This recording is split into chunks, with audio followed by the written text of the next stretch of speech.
que eu sou a única pessoa no planeta que registrou um sonho.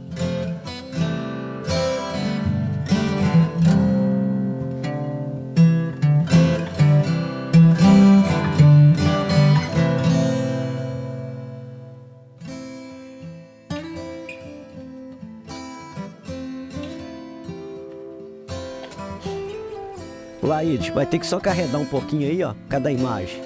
Que ele tá focando só na... Aí.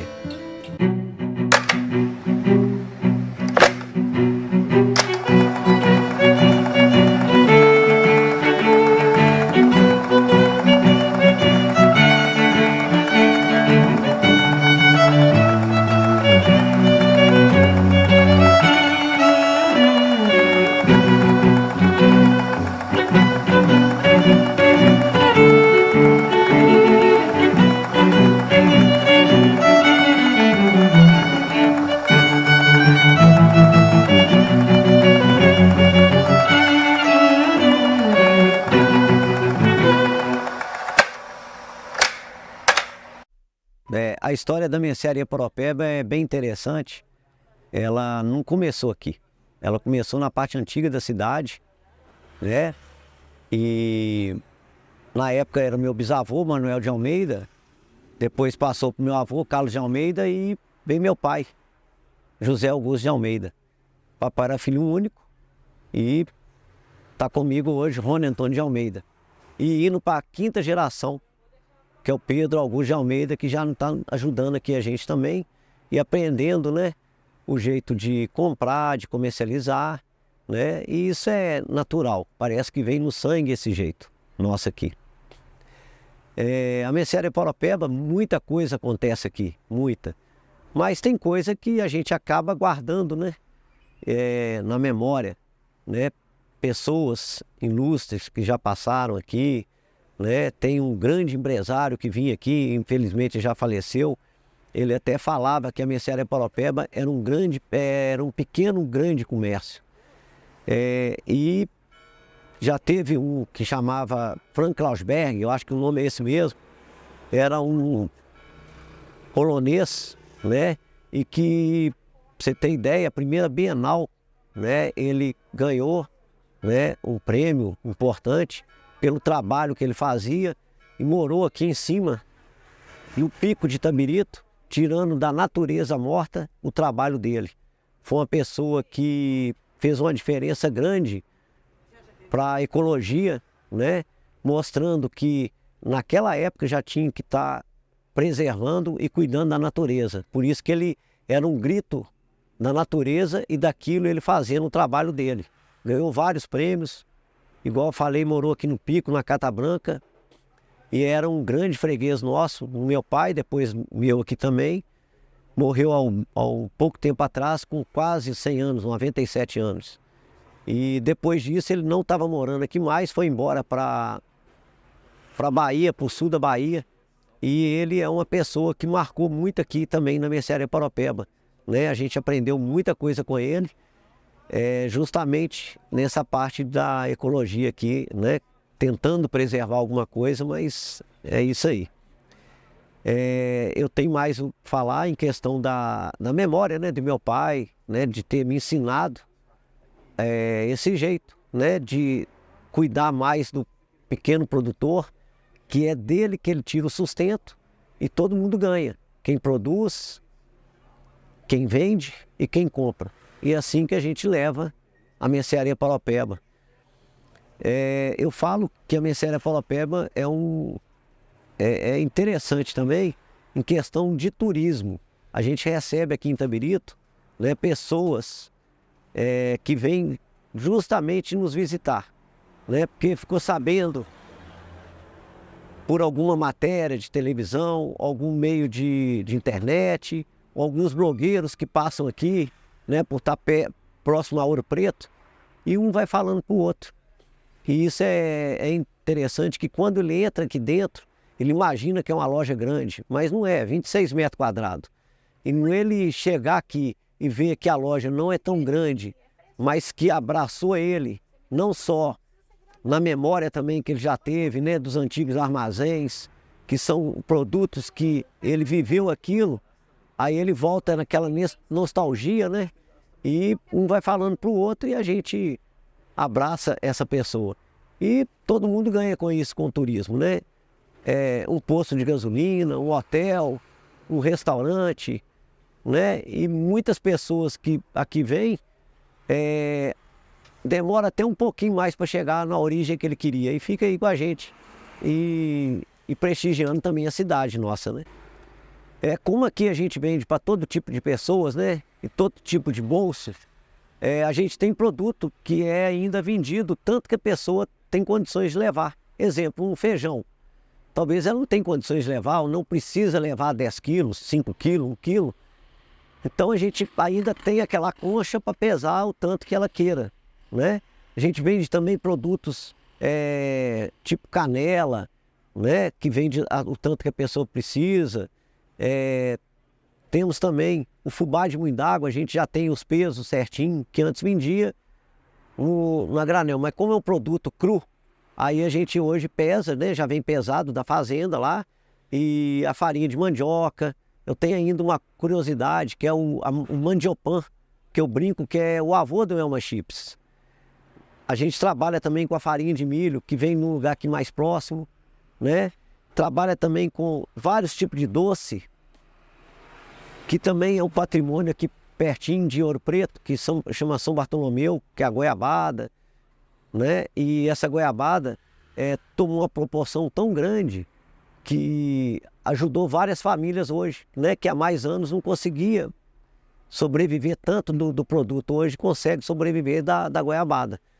A mercearia Paraupeba, para mim, não é o comércio em si, a venda de um produto, é a história. E a história ninguém compra. E através da história vem os produtos. Então, resumindo, para mim é a mercearia Paraupeba. Eu me chamo Newton Stamp, sou natural do Rio de Janeiro, da cidade de Niterói, e eu vim participar exclusivamente desse documentário para testemunhar o amor que eu tenho por esse lugar, que é infinito, e eu desde os anos de 2010 que eu frequento essa cidade e eu sou completamente apaixonado por ela. Eu estava navegando pela internet quando eu vi essa oportunidade de um grupo que ia fazer um registro, um documentário sobre Itabirito. E no mesmo momento me ocorreu essa história dessa fotografia, isso foi um caso inédito.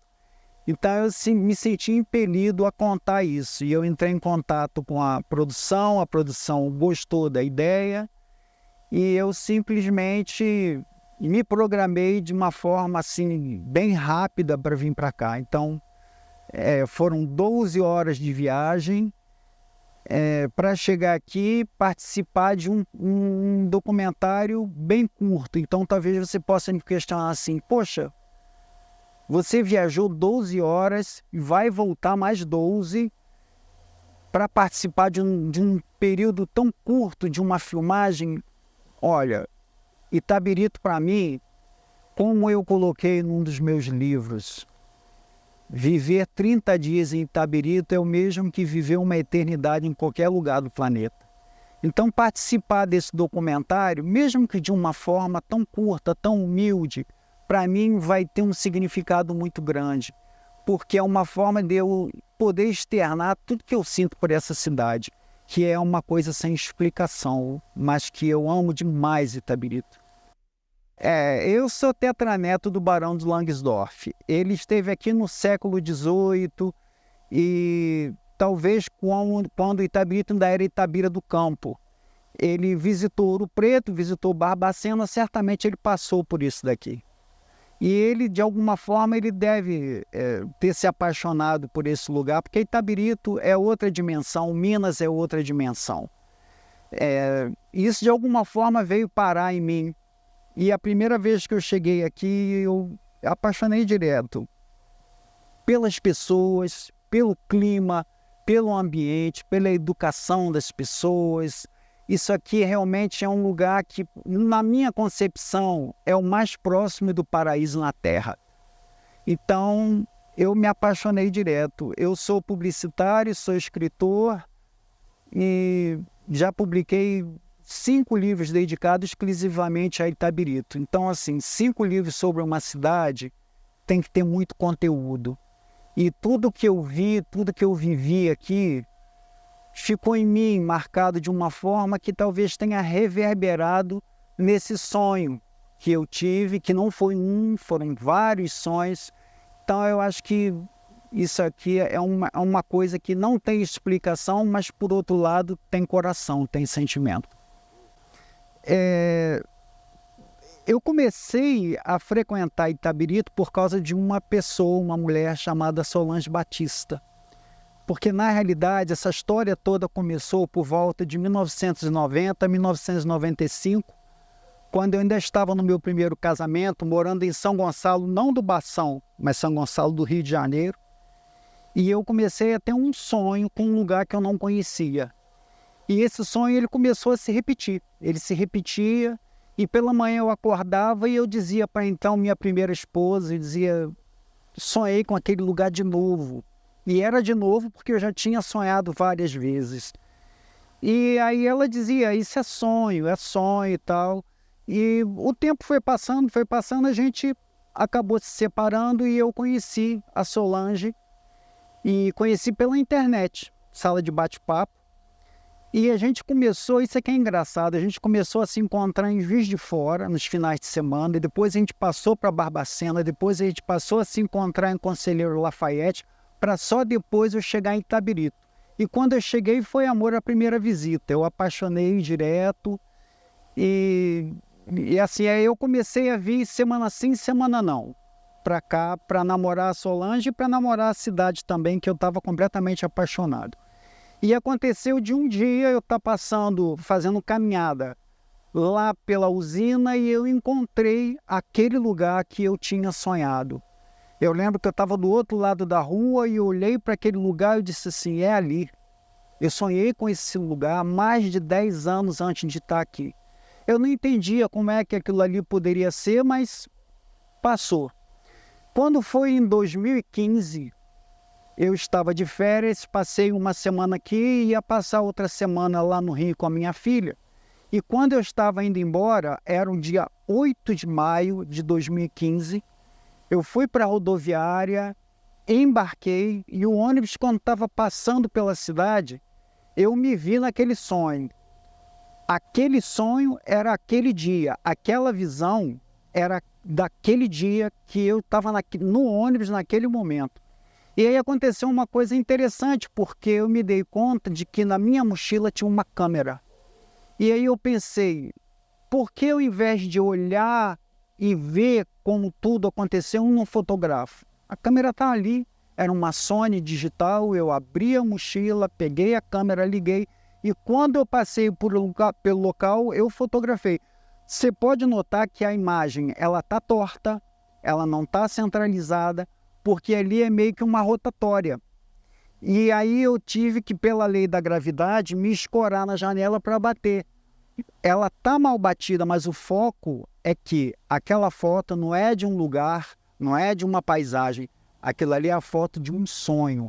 Eu acho que eu sou a única pessoa no planeta que registrou um sonho, porque tem gente que acorda e desenha, ou pinta, ou reproduz de alguma forma. Eu fotografei. Foi uma coisa assim extraordinária. Se você me perguntar como é que isso foi possível, eu não tenho uma explicação. Talvez alguma filosofia, alguma doutrina, ou cabala, um dia explique o que foi aquilo. Eu só posso imaginar que o meu amor por Itabirito foi tão grande que ele me permitiu viajar, fazer uma ponte atemporal lá nos anos 1990, pulei para 2015 de uma forma que eu não sei explicar. Há algum tempo eu estava assistindo um documentário sobre EQM, Experiência Quase Morte. E o rapaz ele contou que ele teve uma parada cardíaca, ele foi para uma outra dimensão, conversou com algumas pessoas e uma pessoa disse para ele, olha, agora você vai ter que voltar. E ele voltou. E ele, quando ele se deu conta, ele estava numa ambulância e ele olhou pela janela, ele viu a copa das árvores passando. E aí ele se recordou que ele já tinha sonhado com aquilo. A diferença do que aconteceu com ele para o que aconteceu comigo é que eu tinha consciência de que eu tinha sonhado várias vezes. E o que me marcou no sonho, o que me causou estranheza, que era um lugar diferente porque era rua e um canteiro de flores. Não era passeio, não era uma praça. Então isso ficou na minha mente, entendeu? Então, assim, eu só posso imaginar que o que eu sinto por Itabirito, ele é tão forte que de alguma maneira eu avancei no tempo. Depois eu fiz um poema para essa cidade, que de forma lúdica eu brinco dizendo que no dia que eu morrer eu quero virar alma apenada para vagar pelas ruas de Itabirito, de repente para ver por uma outra dimensão a energia que essa cidade emana, essa luz toda. E no final desse poema eu digo assim: o dia já vai clarear, é hora de me deitar. Espero por mais uma noite para continuar a minha andança. Meu amor é uma vingança da vida a me açoitar. Mas aceito meu destino. Vivo a dor de um sonho esquisito, morrer no meu paraíso que é de todo mais bonito. Quando morrer, não quero ser lembrado. Quero ser Itabirito. Quando eu for presidente desse país, eu vou promulgar as 3 leis do STAMP. Todo brasileiro está obrigado a visitar Ouro Preto, conhecer Congonhas e amar Itabirito. Se você me disser assim, se Itabirito fosse uma pessoa, o que você diria para ela? Eu diria: Nunup te ama, Nunup te ama muito. Amor além da vida. Um dia eu volto, nem que seja só para matar a saudade e depois dizer adeus. Eu estou fazendo força para não chorar. Eu amo Itabirito.